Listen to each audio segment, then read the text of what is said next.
جبرائیل امین نے اللہ پاک سے اجازت چاہی کہ آپ کی بنائی ہوئی جنت کو میں دیکھ لوں۔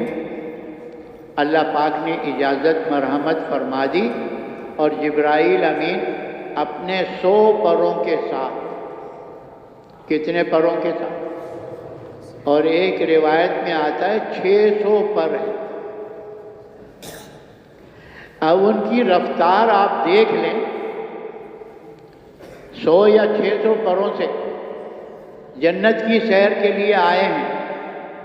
ان کی رفتار کا اندازہ ہم اس طرح لگا لیں کہ جب یوسف علیہ السلام کے بھائیوں نے یوسف علیہ السلام کو پکڑ کر کنویں میں چھوڑ دیا، کس میں؟ کنویں میں ہاتھ سے چھوڑ دیا، اس وقت اللہ نے جبرائیل امین کو حکم دیا کہ نیچے گرنے نہ پائے، سنبھالو جا کر۔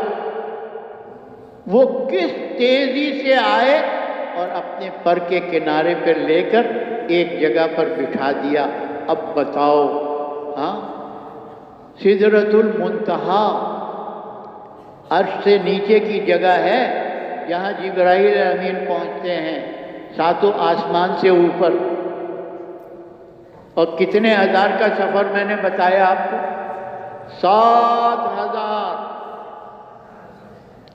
تو جبرائیل امین جنت میں اپنے پروں کے ساتھ اڑ رہے ہیں، اڑ رہے ہیں، اڑ رہے ہیں۔ ایک جگہ تھک کر بیٹھ گئے۔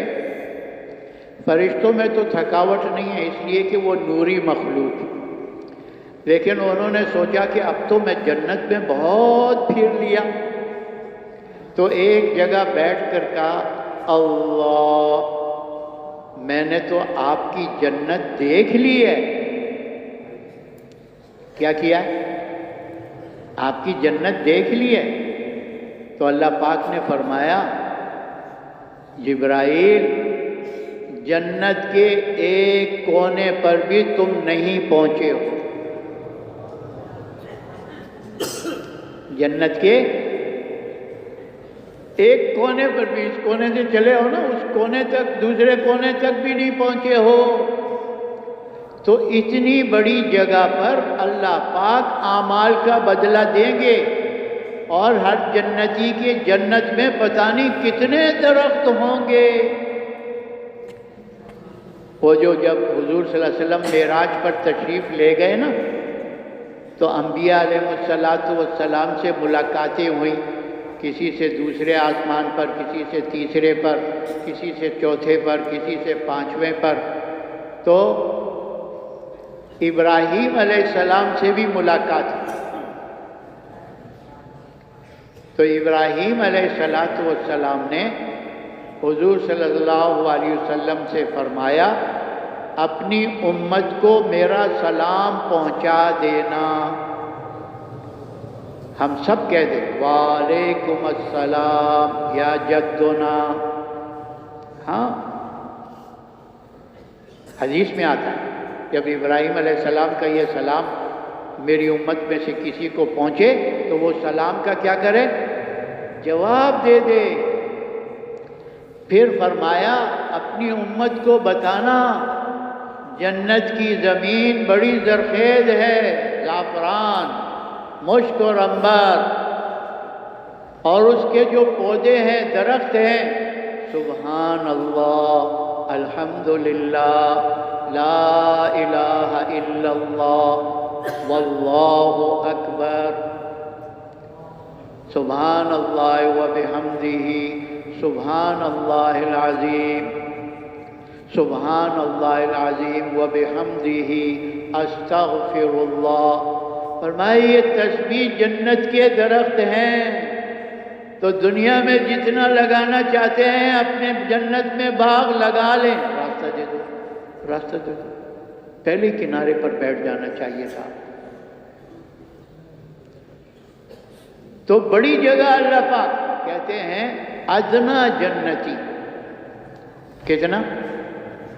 جو سب سے آخر میں جہنم سے نکال کر جنت میں بھیجا جائے گا، اس کو اللہ پاک اس دنیا سے 10 گنا بڑی جنت عطا فرمائیں گے۔ کتنی بڑی؟ 10 گنا بڑی جنت۔ اور جو سیدھے گئے ان کی کتنی بڑی جنت ہوگی؟ ہاں، بغیر رکاوٹ کی اللہ نے بغیر حساب کتاب کے بھیج دیا ان کو، ان کی کتنی بڑی جنت ہوگی۔ پھر اللہ والوں کی کتنی بڑی جنت ہوگی، پھر صحابہ کی کتنی بڑی جنت ہوگی، پھر حضور صلی اللہ علیہ وسلم کی جنت اور انبیاء علیہ السلام کی کتنی بڑی جنتیں ہوں گی۔ ہاں، تو اللہ نے اصل اعمال کا بدلہ جنت میں دینا ہے، جو بہت بڑی جگہ ہے۔ دوسری وجہ یہ ہے کہ انسان جو دنیا میں آیا ہے، چاہے مرد ہے چاہے عورت ہے، وہ دنیا میں رہنے کے لیے نہیں آیا، بلکہ یہاں سے جانے کے لیے آیا ہے۔ کیوں بھائی؟ انسان دنیا میں ہمیشہ رہنے کے لیے آیا؟ ہاں،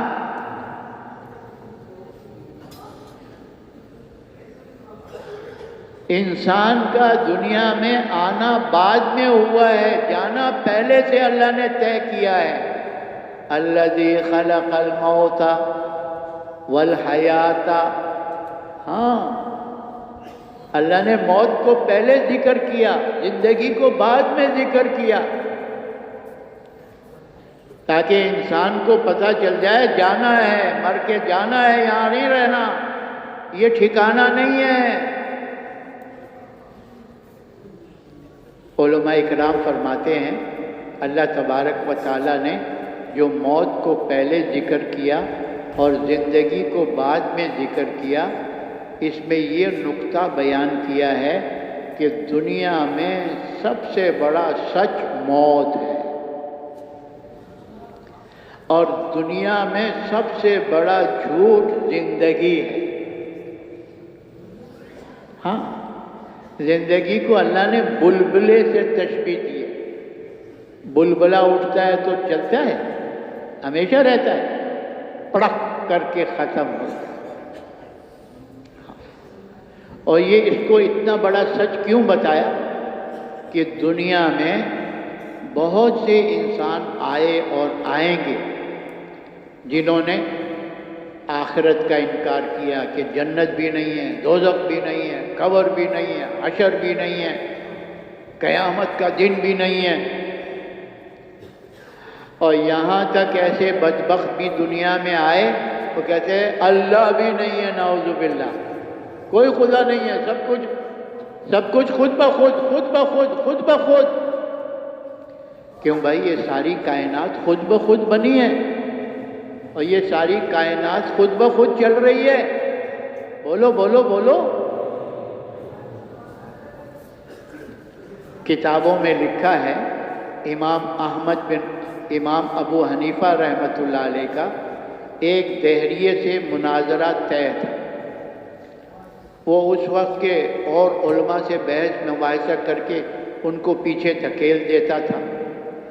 تو امام ابو حنیفہ رحمۃ اللہ علیہ تو ایک جگہ طے ہو گئی، تو امام صاحب اپنے وقت سے دیر سے پہنچے، لیٹ ہو گئے، اور جب وقت پر نہیں پہنچے تو وہ دیکھو تمہارا امام ڈر گیا۔ ارے تمہارا دیکھو عالم، اتنا بڑا عالم ڈر گیا، کوئی دلیل نہیں ہے اس کے پاس۔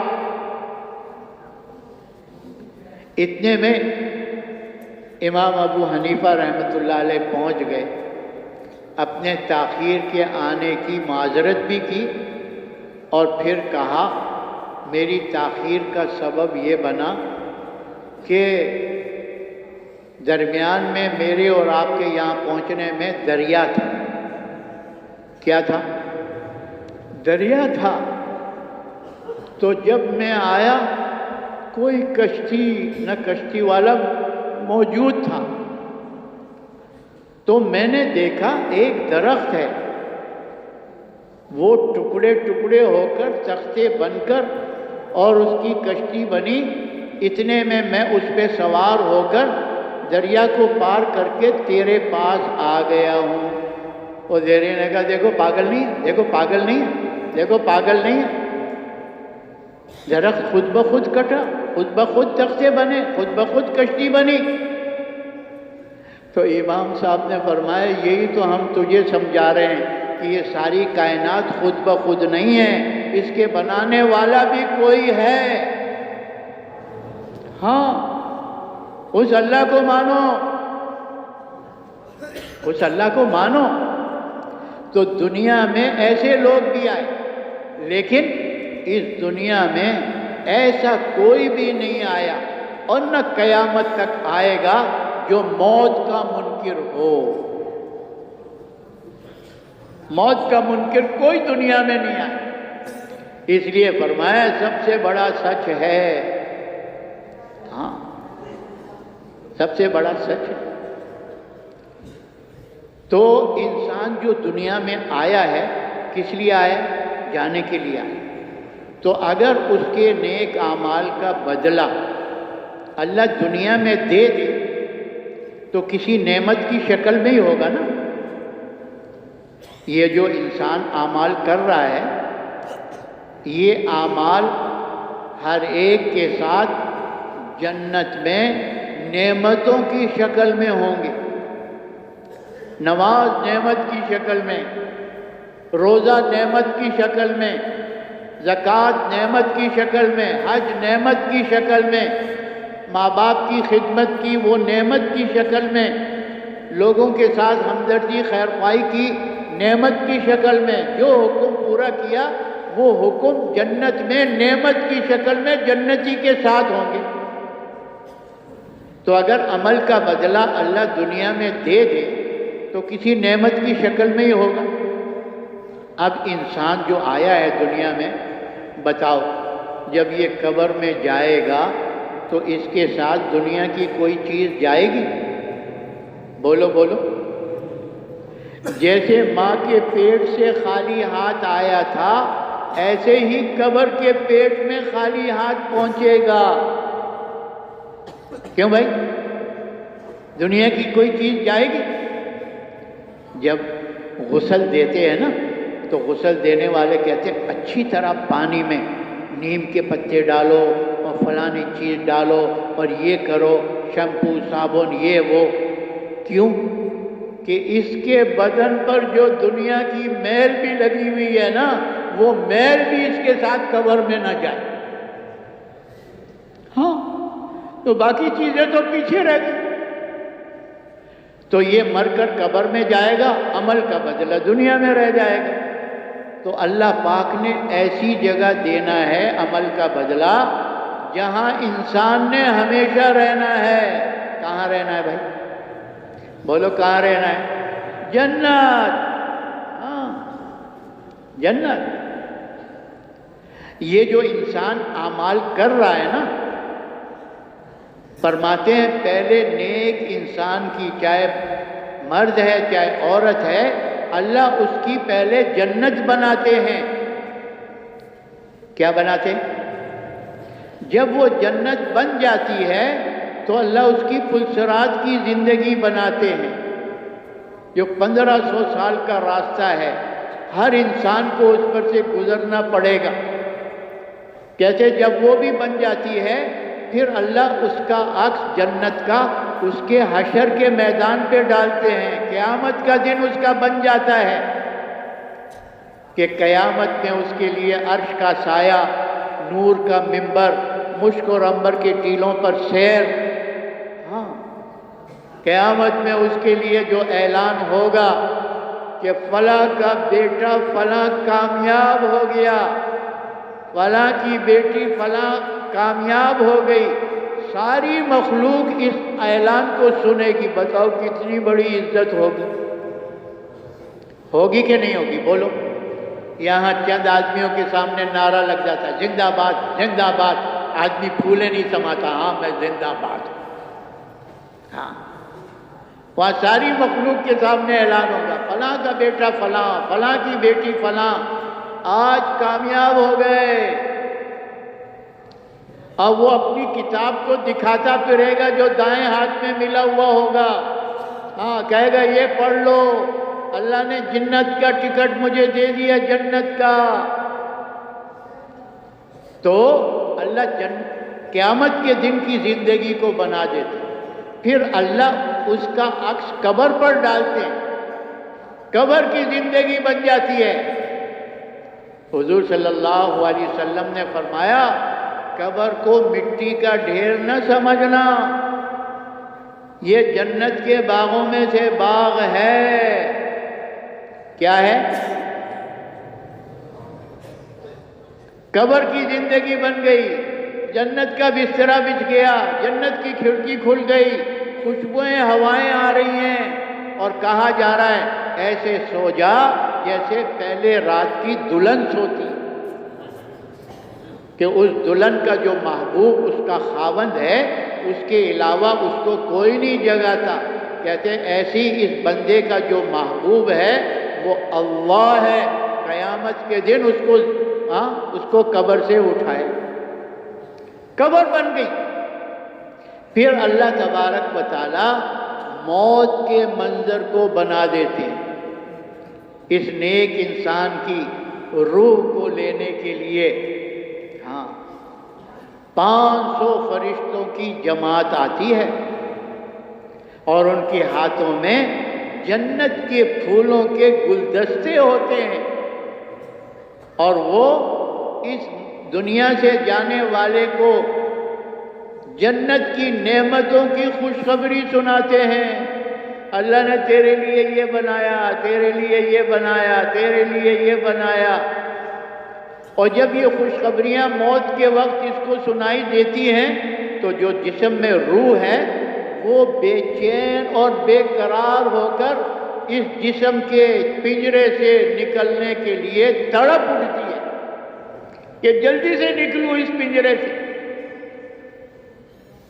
اور جبرائیل اور اسرائیل علیہ السلام رومال اس کے ٹھوڑی کے نیچے رکھ دیتے ہیں، انگوٹھے سے روح نکلنا شروع، اوپر آتے آتے آتے آتے منہ ناک کے راستے سارا وہ روح اس رومال میں جمع ہو جاتی ہے۔ قبر اس کے لیے جنت کا باغ، موت کا منظر اس کا یہ، قیامت کے دن کی عزت اور پلسرات کی گھاٹی کا پار ہونا اور جنت کی نعمتوں کا، یہ ان اعمال کی برکت سے ہے۔ مومن کی پہلے آخرت بناتے ہیں اللہ، پھر اس کا عکس دنیا پہ ڈال دیتے ہیں۔ موت تک کا منظر بن گیا نا، پھر آخرت بن کر اس کا سایہ اللہ اس دنیا کی زندگی پہ ڈال دیتے ہیں، مومن کی دنیا کی زندگی بھی بن جاتی ہے۔ ہاں، حیات طیبہ، اطمینان، راحت، عافیت، چین، سکون۔ اور کہتے ہیں نافرمان کی اللہ پہلے آخرت خراب کرتے ہیں، اس کے لیے جہنم بنتی ہے۔ ہاں، جب وہ جہنم بن جاتی ہے پھر اللہ اس کی پلسرات کو خراب کرتے ہیں کہ جب اس کو پلسرات پر گھسیٹا جائے گا ٹکڑے ٹکڑے ہو کر جہنم کی وادی میں پہنچ جائے گا۔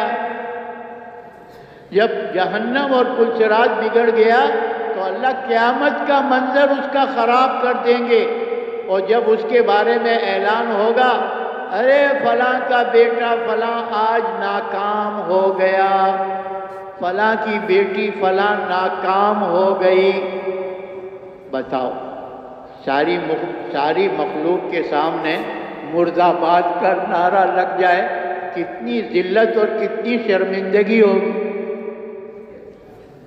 آج 4 آدمیوں کے سامنے مرد آباد کا نعرہ لگ جائے، آدمی زمین میں دھنس جاتا ہے کہ یہ کیا ہو گیا، اور آج ساری مخلوق کے سامنے۔ اور جب آخرت کا منظر خراب ہو گیا اللہ اس کے قبر کے منظر کو خراب کر دیتے ہیں۔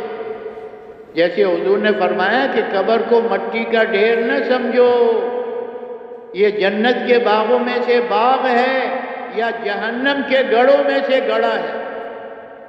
تو نافرمان کی قبر بھی بگڑ گئی، جہنم کی کھڑکی کھل گئی، جہنم کا آگ کا بسترا بچھ گیا، وہاں کی بدبو سڑان آ رہی ہے۔ ہاں، فرشتے لگے ہوئے گردوں سے مارنے پر، سانپ اور بچھو مسلط ہیں ڈنک مارنے پر. ہاں، خوشی کی رات کا پتہ نہیں چلتا اور دکھ کی رات ایک گھڑی گزارنا مشکل ہوتا ہے. خوشی کا دن گزرتے پتہ نہیں چلتا، غم کا ایک لمحہ گزارنا بہت مشکل ہوتا ہے. جب قبر بگڑ جاتی ہے نا، پھر اللہ اس کے موت کے منظر کو بگاڑ دیتے ہیں. وہی فرشتے آتے ہیں لیکن بڑی ڈراؤنی شکل میں، بڑی ہیبتناک شکل میں. ہاں، وہ تو اس کو دیکھتے ہی اس کا پیشاب پخانہ نکل جاتا ہے. ہاں، کتنی ڈراؤنی شکل ہوتی ہے. ابراہیم علیہ السلام کی اسرائیل علیہ السلام سے دوستی تھی. وہ کبھی کبھی آتے تھے مجلس میں ان کے پاس. جی ہاں، تو ایک دن ابراہیم علیہ السلام نے اسرائیل علیہ السلام سے فرمائش کی کہ تم جو نیک انسان کی روح نکالنے کے لیے آتے ہو وہ شکل مجھے دکھا سکتے ہو؟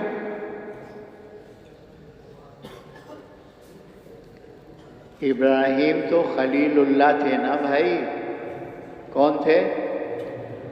ہاں، اللہ کے دوست تھے. وہ اللہ سے بھی فرمائش کر لیتے تھے، عرض کر دیتے تھے. وہ جو اللہ نے فرمایا میں موت کے بعد زندہ کروں گا، تو ابراہیم علیہ السلام نے اللہ سے عرض کیا کہ وہ منظر مجھے دکھا دو. تو اللہ پاک نے فرمایا تجھے یقین نہیں ہے کہ موت کے بعد میں دوبارہ اٹھاؤں گا؟ کہا نہیں اللہ، یقین ہے، یقین ہے، یقین ہے. والبعث بعد الموت. ہاں، مجھے یقین ہے، لیکن میں دیکھنا چاہتا ہوں اپنے دل کے اطمینان کے لیے. ہاں، تو اللہ پاک نے فرمایا 4 پرندے لے لو، ذبح کر کے ٹکڑے ٹکڑے کر لو، سری اپنے پاس رکھو اور ان کو مخلوط خلط ملط کر کے 4 پہاڑوں پہ رکھ دو، اور پھر سری آگے کر کے اس جانور کو آواز دو، وہ دوڑتا ہوا تمہارے پاس آئے گا. ابراہیم علیہ السلام نے ایسا ہی کیا. 4 پرندے لیے، ذبح کیا، ٹکڑے کیے، ملایا، 4 کونوں پہ رکھا اور پھر ایک کی گردن آگے کی. آ جا.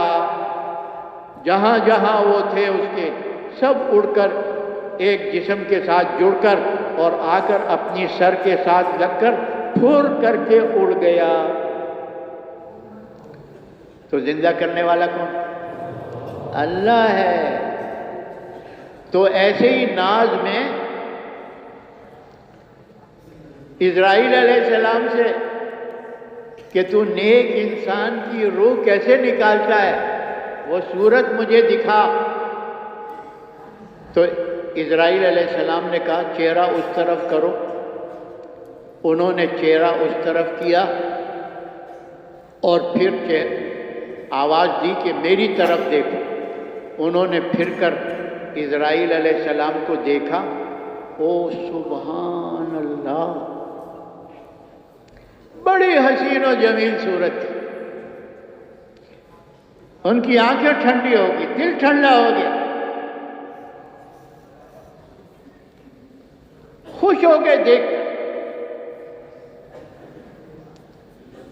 پھر وہ اپنی اصل شکل میں آ گئے. تو پھر ناز میں کہا اسرائیل تو بدکردار انسان کی روح کیسے نکالتا ہے؟ وہ صورت مجھے دکھا. اسرائیل نے کہا اللہ کے خلیل تم اس صورت کے دیکھنے کی تاب نہیں لا سکتے. کہ نہیں مجھے دکھا دے. جب ان کا اصرار بڑھا تو ان کو کہا چہرہ اس طرف کرو، اور پھر کہا اب میری طرف دیکھو۔ جب نگاہ پڑی وہیں بے ہوش ہو کر گر گئے۔ تو اسرائیل علیہ السلام اپنی شکل میں آئے، ان کو ہوش میں لائے۔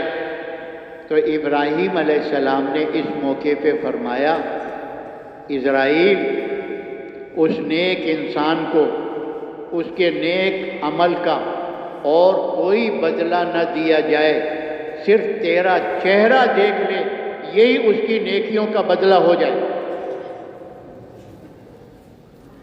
اور آگے فرمایا، اس بد کردار انسان کو اور کوئی سزا نہ دی جائے، صرف موت کے وقت تیرا چہرہ دیکھ لے، اس کی بدعمالیوں کی یہ سزا اس کو کافی ہے۔ اب بتاؤ، اور جب بد کردار انسان کی یہ منزلیں طے ہو جاتی ہیں نا، اور پھر موت کا منظر بھی خراب ہو گیا، جنت سے لے کر موت تک، پھر اللہ اس کا عکس دنیا پہ ڈال دیتے ہیں، دنیا بھی خراب ہو جاتی ہے، دنیا بھی بگڑ جاتی ہے۔ ہاں، دنیا بھی بگڑ جاتی ہے۔ اسی کو اللہ پاک قرآن پاک میں فرما رہے ہیں، وَمَنْ زُحْزِحَ عَنِ النَّارِ وَأُدْخِلَ الْجَنَّةَ فَقَدْ فَازَ۔ قیامت کے دن جو جہنم سے بچا لیا گیا اور جنت میں داخل کر دیا گیا، بس یہی انسان کامیاب ہو گیا، واقعتاً یہی انسان کامیاب ہے۔ آج تو بڑے نعرے لگ رہے ہیں، میں کامیاب، میں کامیاب، میں کامیاب۔ وہ تو کل پتہ چلے گا گدھے پر سوار تھے یا گھوڑے پر سوار تھے، کل پتہ چلے گا۔ تو کامیابی دنیا کی بھی اور کامیابی آخرت بھی اللہ کے دین میں ہے، اللہ کے دین کے مطابق زندگی گزارنے میں ہے۔ اور اس دین والی زندگی کو چھوڑ کر جی چاہی من چاہی پر چلنے میں دنیا اور آخرت کی ناکامی ہے۔ اللہ ہمارے دل کے اندر اس یقین کو پیدا فرما دے، اس یقین کو مضبوط فرما دے، تاکہ ہم دنیا میں آئے ہیں اللہ کے دین کے مطابق زندگی گزار کر دنیا میں بھی کامیابی حاصل کر لیں اور آخرت میں بھی کامیابی حاصل کر لیں۔ اللہ ہمیں جہنم سے بچا لے اور جنت والا بنا دے۔ ہاں، بے دینی پر، جی چاہی من چاہی پر جو ہم چل رہے ہیں، اللہ ان سے ہماری حفاظت کر لے کہ اس کی وجہ سے جو موت سے لے کر جہنم تک کی تکلیفیں مصیبتیں ہیں، اللہ ہم سب کی حفاظت فرمائے۔ ہاں، اللہ ہم سب کی حفاظت، پوری امت کی اللہ حفاظت۔ تو دین کے بغیر نہ دنیا بنے گی نہ آخرت بنے گی۔ دنیا بھی بنے گی دین کی بنے گی، آخرت بھی بنے گی دین کی بنے گی۔ اب دین جو ہے یہ انسانوں کی زندگی میں محنت سے آتا ہے۔ کس سے آتا ہے؟ قرآن کریم میں اللہ پاک کا ارشاد ہے، وَالَّذِينَ جَاهَدُوا فِينَا لَنَهْدِيَنَّهُمْ سُبُلَنَا وَإِنَّ اللَّهَ لَمَعَ الْمُحْسِنِينَ۔ اللہ پاک فرما رہے ہیں جو ہمارے دین کے لیے جد و جہد کرتے ہیں، کوشش و محنت کرتے ہیں، ہم ان کو ہدایت کے راستوں پہ چلا دیتے۔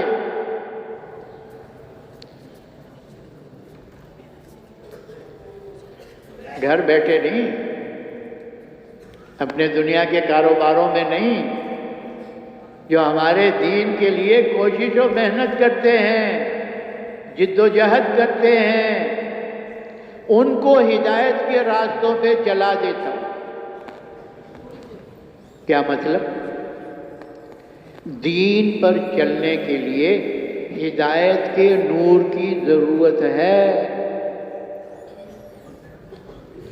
دین پر چلنے کے لیے پیسوں کی ضرورت نہیں ہے، کرسی کی ضرورت نہیں ہے، مربوں کی ضرورت نہیں ہے۔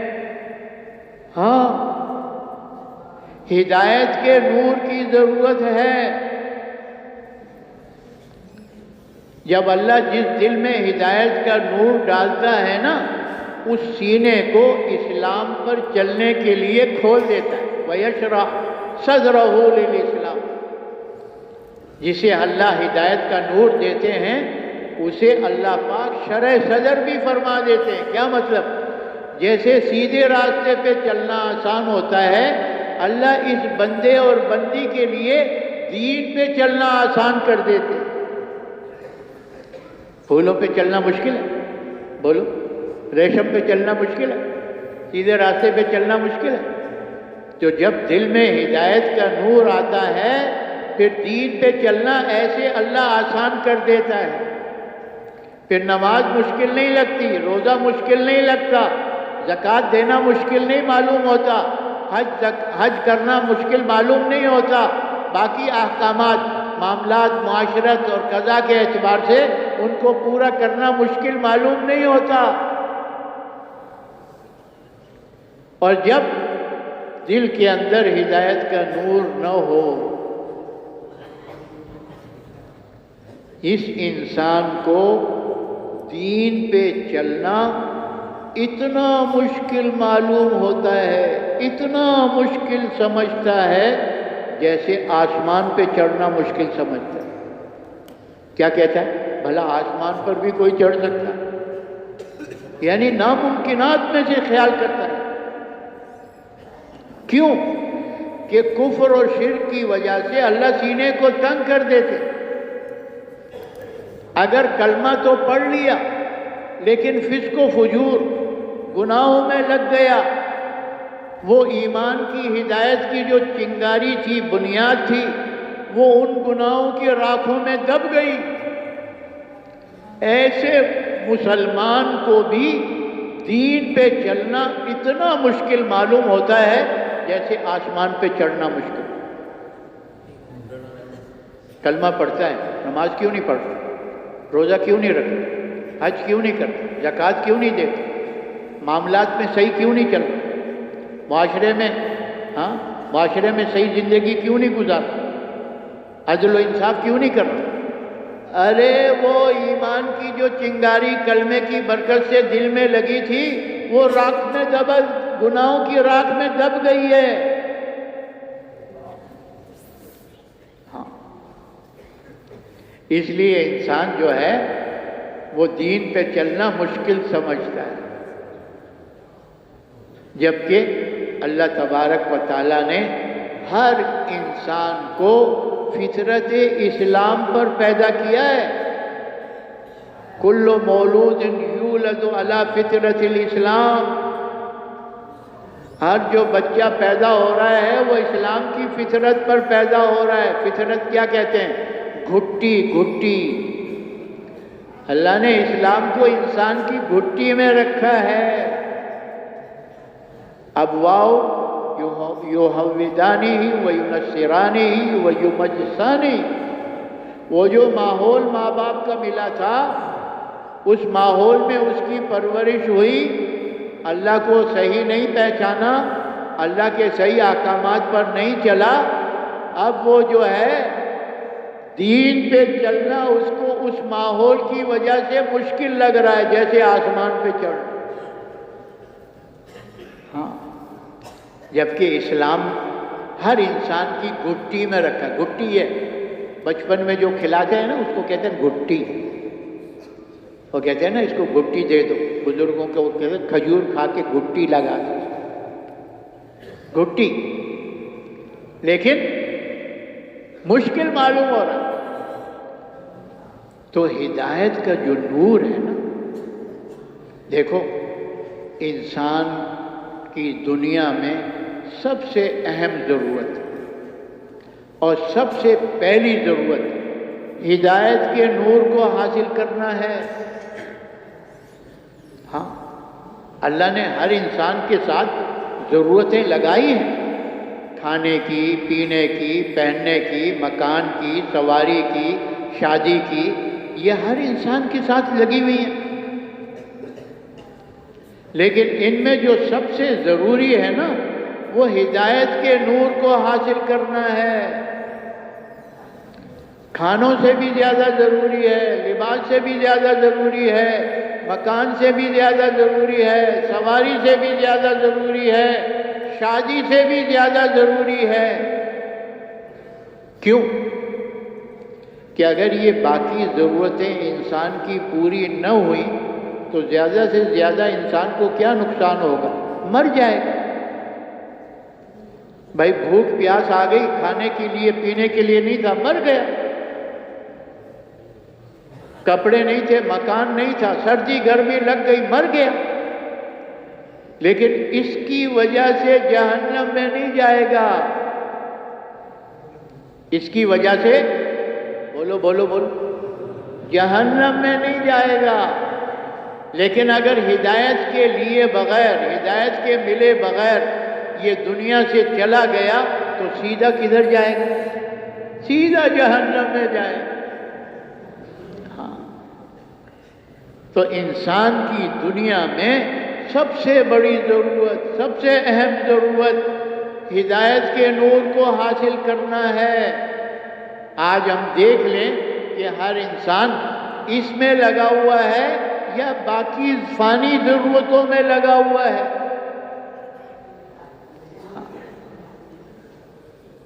کھانے کی فکر، پینے کی فکر، پہننے کی فکر، مکان کی فکر، شادی کی سواری کی فکر، اپنی اپنے بیوی بچوں کی اگر فکر نہیں ہے تو مجھے ہدایت مل جائے، میرے گھر والوں کو ہدایت مل جائے، میرے محلے والوں، شہر والوں اور پوری دنیا کے انسانوں کو ہدایت مل جائے، قیامت تک کی آنے والی نسلوں کو ہدایت مل جائے۔ فکر نہیں ہے تو یہ نہیں ہے، محنت نہیں کر رہا تو اس کے لیے نہیں کر رہا، روٹی کپڑا مکان کے پیچھے پھر رہا ہے اور صبح سے لے کر شام تک اسی غم و اسی سوچ، اسی محنت میں لگا ہوا ہے۔ کیوں بھائی لگا ہوا ہے کہ نہیں لگا؟ بولو بولو، سچ بولو۔ نہیں نہیں، سچ بولو، سچ۔ ہاں، ہدایت کی فکر ہے کہ یہ ہدایت مجھے مل جائے، میرے گھر والوں کو مل جائے، میرے محلے والوں کو، میرے شہر والوں کو، پوری دنیا کے انسانوں کو، قیامت تک کے آنے والی نسلوں کو ہدایت مل جائے، یہ فکر ہو رہی ہے۔ ہاں، اس لیے آج ہدایت کو ہم کچھ نہیں سمجھتے۔ یہ تو پتہ چلے گا موت سے۔ کس سے پتہ چلے گا؟ جب اسرائیل کو دیکھیں، جمیلن آئے گا یا خفیفن آئے، ڈرانے والا، وہ موت پر پتہ چل جائے۔ یہ آنکھ بند کرنے کی دیر ہے، لیکن آنکھ بند ہونے سے پہلے اللہ ہمیں ہدایت دے۔ کسی انسان کو اللہ کسی انسان کو ہدایت کے بغیر نہ چھوڑے، سب کو ہدایت دے۔ اب مسئلہ یہ ہے کہ دنیا کی چیزوں کو محنت کے ساتھ ہم نے جوڑ لیا اور ہدایت کو مقدر کے ساتھ جوڑ لیا کہ مقدر میں ہدایت ہوگی تو مل جائے گی، جبکہ روزی مقدر سے ہے اور ہدایت مشقت سے ہے، قربانی جد و جہد سے ہے۔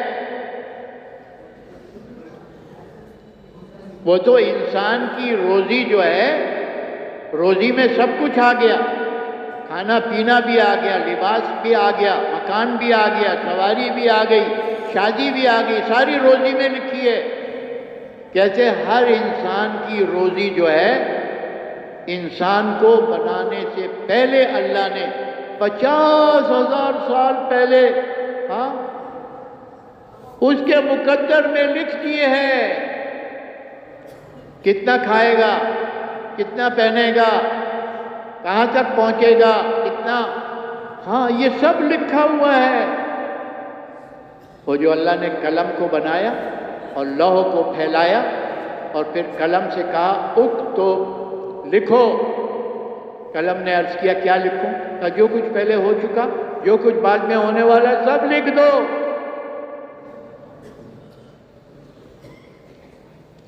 انسان اپنے مقدر سے زیادہ دنیا میں نہ ٹھہر سکتا ہے نہ کھا پی سکتا ہے۔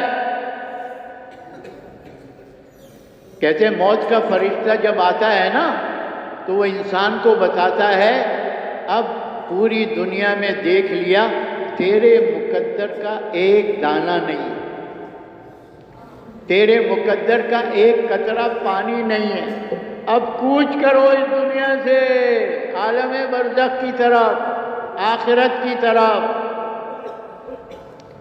جیسے اس وقت تک موت نہیں آئے گی جب تک کہ انسان اپنا آخری دانہ کھا نہ لے، آخری قطرہ پانی کا پی نہ لے، اس وقت تک اس کو موت نہیں آئی۔ اور اللہ نے موت کا وقت مقرر کر دیا ہے، چھپا کے رکھا ہے، موت کی جگہ مقرر کر دی ہے، چھپا کے رکھی ہے کہ کس جگہ اس کو موت آئے گی۔ کتابوں میں لکھا ہے سلیمان علیہ السلام ماشاءاللہ ان کے وزیر مشیر ماشاءاللہ بادشاہ بھی تھے، نبی بھی تھے، تو اسرائیل علیہ السلام وہاں بھی جاتے تھے۔ تو ایک دن اسرائیل علیہ السلام آئے، بیٹھے اور ایک وزیر کو دیکھتے رہے۔ کس کو دیکھتے رہے؟ ایک وزیر کو دیکھتے رہے۔ جب اسرائیل علیہ السلام مجلس کے ختم پر چلے گئے تو وہ وزیر گھبرایا ہوا آیا اور کہنے لگا سلیمان علیہ السلام سے، حضرت مجھے میرے گھر پہنچا، میری طبیعت میں بے چینی ہو رہی ہے، مجھے گھر پہنچا۔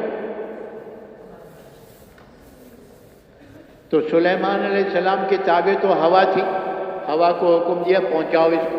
ہوا نے یوں اٹھایا اور وہاں اس کے گھر پہ چھوڑ دیا، اور اسرائیل علیہ السلام دروازے پہ کھڑے تھے، یہ پہنچا وہاں اس کی روح کو اسرائیل علیہ السلام نے قبض کر لیا،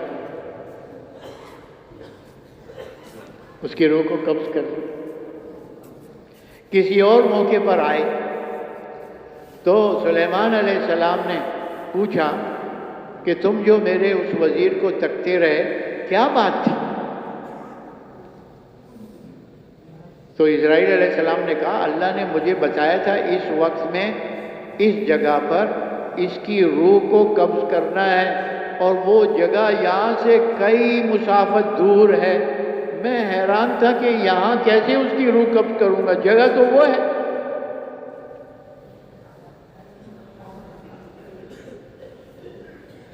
تو سلیمان علیہ السلام نے کہا جب تم گئے وہ گھبرایا ہوا آیا، میں نے ہوا کو حکم دیا کہ حضرت میں نے اس کی روح کو وہاں ہی قبض کیا جہاں اللہ نے مقرر کر رکھا۔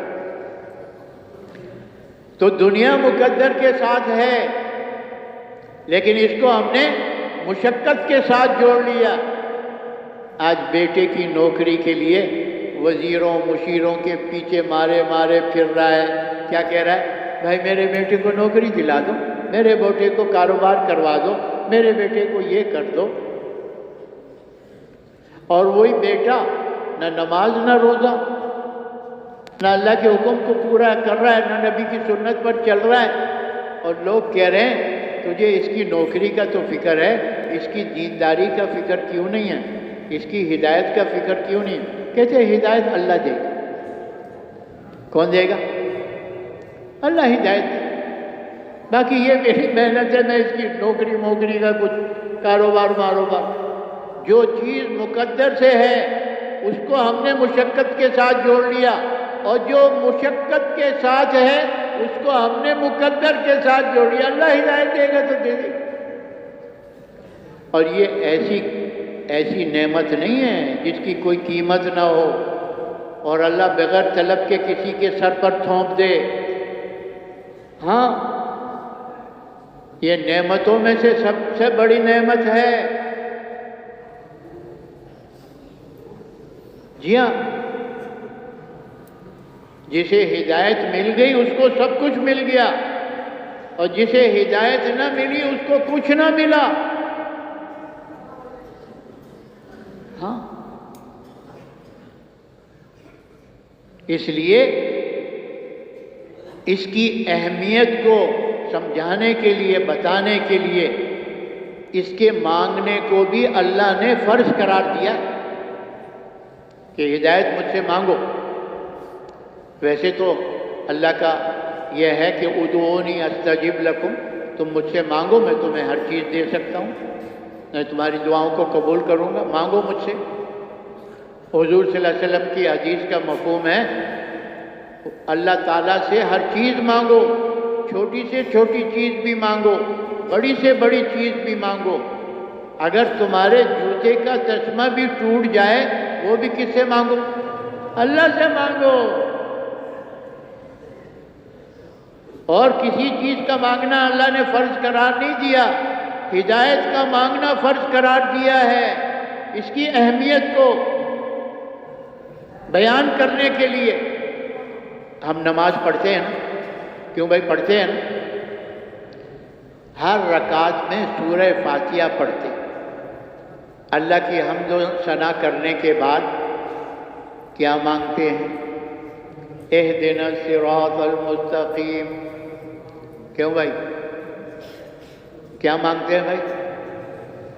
روٹی مانگتے ہوں گے، کپڑا مانگتے ہوں گے، ہاں، مکان مانگتے ہوں گے، سواری مانگتے ہوں گے، ہاں، شادی مانگ رہے ہوں گے. نماز کے اندر اللہ کہہ رہے ہیں ہدایت مانگو مجھ سے. کیا مانگو؟ ہاں،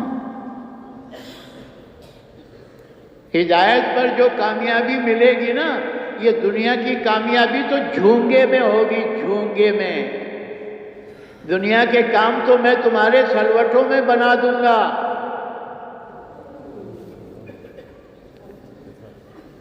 اہدنا الصراط المستقیم صراط الذین انعمت علیہم. اے اللہ مجھے اس راستے پہ چلا جن پر تو نے انعام کیا، ان کے راستے پر. وہ کون تھے؟ نبیین، صدیقین، شہداء، صالحین. یہ ان کا راستہ ہے. ہدایت یافتہ تھے، کامیاب لوگ تھے. غیر المغضوب علیہم ولا الضالین آمین. اے اللہ جو گمراہ ہوئے، جن پر تیرا غضب ہوا، یہ یہود و نصارہ، ان کے راستوں سے میری حفاظت فرما. پھر کیا کہتے ہیں؟ آمین. اے اللہ اس کو قبول بھی فرما. کہتے ہیں نماز میں جب امام آمین کہتا ہے، مقتدی بھی آمین کہتے ہیں، فرشتے بھی آمین کہتے ہیں. کیسے؟ جب ہماری آمین سے فرشتوں کی آمین بھی مل جاتی ہے، اللہ دعا کو قبول کر لیتا ہے، نماز قبول ہو جاتی ہے. تو یہ ایسی چیز نہیں ہے. اللہ پاک باقی دنیا کے نقشے جو ہے نا، اپنوں کو بھی دے رہے ہیں، غیروں کو بھی دے رہے ہیں. جو اللہ کو مانتا ہے اس کو بھی دے رہے ہیں، جو اللہ کو نہیں مانتا یہ ہلا بھلا ان کو بھی دے رہے ہیں. اس کی قیمت نہیں ہے اللہ کے نزدیک. ہاں، لیکن ہدایت جو ہے اللہ طلب پر دیتے ہیں. کس پر دیتے ہیں؟ وَيَهْدِي إِلَيْهِ مَن يُنِيبُ وَيَهْدِي إِلَيْهِ مَنْ أَنَابَ. اللہ اس دل میں ہدایت کا نور ڈالتے ہیں جو دل اللہ کی طرف پھرتا ہے. جو دل اللہ کے غیر کی طرف پھرا ہوا ہو، مخلوق کی طرف پھرا ہوا ہو، اس دل کی طرف تو اللہ توجہ بھی نہیں فرماتا. جو دل مخلوق کے اثر سے چل رہا ہے، ملک و مال، چیز و سامان کے اثر سے چل رہا ہے، یہ دل تو اللہ کے نزدیک نجس اور ناپاک دل ہے. اللہ اس دل کی طرف توجہ بھی نہیں فرماتا. تو یہ جو ہدایت کا نور ہے نا، یہ اللہ تبارک و تعالیٰ نے نبیوں والی دعوت والی محنت کے ساتھ جوڑا ہے. نبیوں والی دعوت والی محنت کے ساتھ جوڑا ہے. جب کوئی قوم گمراہ ہو جاتی نا پہلے زمانے میں، اللہ ان میں نبی بھیجتی تھی، اور نبی آ کر دعوت کی محنت فرماتے تھے، قربانی کے ساتھ، مجاہدے کے ساتھ دعوت دیتے تھے. ہاں، اور اللہ ان کی اس دعوت کو قربانی کے ساتھ جو دے رہے تھے وہ اللہ قبول کر کے ان کی امت کو ہدایت کا نور عطا فرما دیتا. اور جب قوم کو ہدایت کا نور ملتا، جو نبی دین لے کر آیا تھا اس دین پہ چلنا اللہ ان کے لیے آسان کر شرح صدر ہو جاتا. اور جب وہ دین پر چلتے اللہ اپنے وعدوں کو پورا کرتا ہے، دنیا میں طیب زندگی اور آخرت میں بڑے بڑے انعامات. تو نبی چلے جاتے، لوگ دین پر چل رہے ہوتے، لیکن شیطان انسان کا بڑا دشمن ہے، کھلا دشمن ہے. وہ نہیں چاہتا کہ انسان دنیا اور آخرت میں کامیاب ہو جائے. پھر وہی سیدھے راستے پر چلنے والوں کو گمراہی کے راستے پر، بے دینی کے راستے پہ ڈال دیتا. ہاں، کیونکہ حق کی دعوت رک جاتی، شیطان کی باطل دعوت چلتی رہتی ہر زمانے میں. جی ہاں، نبی کی دعوت مخلوق سے خالق کی طرف، دنیا سے آخرت کی طرف، اور چیزوں شکلوں سے اعمال کی طرف. اس سے ماحول اور فضا بنتی، لوگوں کے دلوں کا رخ صحیح ہوتا، مخلوق سے خالق کی طرف، دنیا سے آخرت کی طرف، چیزوں شکلوں سے اعمال کی طرف، نیک اعمال کی طرف. تو اللہ ان کے دل میں ہدایت کا نور ڈال دیتا. یہ ماحول بناتے تھے نبی. جب نبی چلے گیا اور دعوت کی محنت رک گئی اور شیطان کی باطل دعوت چلتی رہتی، مخلوق مخلوق مخلوق، دنیا دنیا دنیا، چیزیں سامان چیزیں سامان. ارے تم کہاں پھنسے ہوئے ہو؟ چیزیں سامان جمع کرو، اس سے تمہاری زندگی بنے گی. ہاں، مر گئے مٹی ہو گئے، معاملہ ختم، آخرت کچھ نہیں ہے. ٹھیک ہے، یہ مخلوق اللہ نے بنائی ہے، لیکن مخلوق سب کچھ کر رہی ہے. تم دیکھ نہیں رہی؟ پانی ڈبوتا ہے، چھری کاٹتی ہے، آگ جلاتی ہے، بادلوں سے بارش برس رہی ہے، زمینوں سے غلے اگ رہے ہیں. تم دیکھ نہیں رہے مخلوق سے ہو؟ یہ سب کچھ مخلوق سے تو ہو رہا ہے.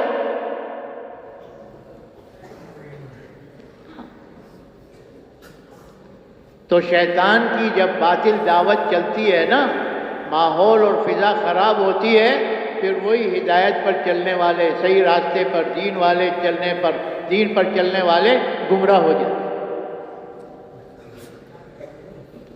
تو اللہ تبارک و تعالیٰ چونکہ اپنے بندوں پر مہربان ہیں، رحیم ہیں، کریم ہیں، وہ نہیں چاہتے کہ میرے بندے میری بندیاں نقصان میں چلے جائیں.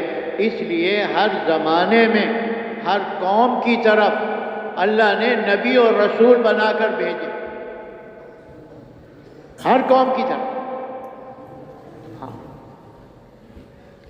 نبیوں کا جو سلسلہ ہے اللہ نے آدم علیہ السلام سے چلایا، ہمارے اور آپ کے نبی حضرت محمد صلی اللہ علیہ وسلم تک اس کو جاری رکھا.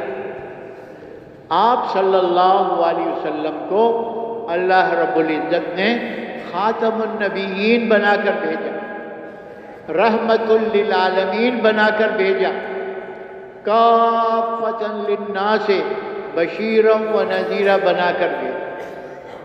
آپ پر اللہ نے نبوت کے دروازے کو بند فرما دیا. اب آپ کے بعد کوئی نبی اور رسول آنے والا نہیں. جو بھی دعویٰ کرے گا جھوٹا ہے، کذاب ہے، کافر ہے. نہ ذلی نبی آئے گا، نہ بروجی نبی آئے گا. حضور صلی اللہ علیہ وسلم خاتم النبیین ہیں. ہاں، تو اب حضور صلی اللہ علیہ وسلم نے اور آپ کے ساتھ صحابہ نے جو محنت کی 23 سال، اس میں سارا جزیرہ عرب اسلام میں داخل ہوا، دین بھی مکمل ہو گیا۔ آپ صلی اللہ علیہ وسلم نے اپنی زندگی میں تقریباً 150 جماعتوں کی تشکیل فرمائی ہے۔ 25 یا 27 ایسی جماعتیں ہیں جن میں آپ صلی اللہ علیہ وسلم خود صحابہ کے ساتھ اللہ کے راستے میں نکلے۔ ہاں، باقی جماعتوں کو ہدایت دے کر روانہ کیا۔ تو آپ کی 23 سالہ محنت، 13 سال مکہ، 10 سال ہجرت کے بعد مدینہ، اس 23 سالہ محنت کے نتیجے میں ایک تو اللہ نے دین کو، شریعت کو مکمل کر دیا، اور دوسرا سارا جزیرہ عرب، سارے قبائل آپ کی زندگی میں اسلام میں داخل ہو۔ پھر آپ صلی اللہ علیہ وسلم کو اللہ پاک نے اپنے پاس بلا لیا، جیسے اور نبیوں کو اپنے پاس بلا لیا۔ آپ رفیع اعلیٰ کے پاس چلے گئے، برزخ کی آخرت کی زندگی شروع ہو گئی۔ ہاں، ابو بکر رضی اللہ عنہ کو اللہ پاک نے ذریعہ بنایا، ایک تو امت کو سنبھالا بھی اور امت کو کھڑا کر کے چلایا بھی، اور مدینہ کو انہوں نے خالی کر دیا جبکہ فتنے کھڑے ہو گئے، اور صحابہ کی رائے نہیں بن رہی تھی کہ اسامہ بن زید کی جماعت کو بھیجا جائے، مدینے کی حفاظت کے لیے رکھا جائے، لیکن ابو بکر رضی اللہ عنہ نے اس کو بھی بھیج دیا۔ پھر جو باقی بچے تھے ان کو لے کر نکلے کہ جو زکوٰۃ کا انکار کر رہے ہیں ان کے پاس کرو۔ حضور کی زندگی میں جانور زکوٰۃ کا دیتے تھے اور ان کے ساتھ رسی بھی دیتے تھے، جانور تو دے دے، رسی روک لے، پھر بھی ابو بکر ان سے لڑے گا، اتنی کبھی بھی دین میں برداشت نہیں کرتے۔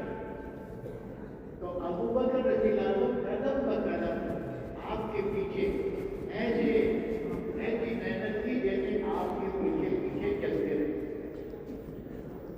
مدینہ کی خالی کی، اللہ کی مدد آئی، اتنے فتنے تھے سب کو اللہ نے ختم کر دیا۔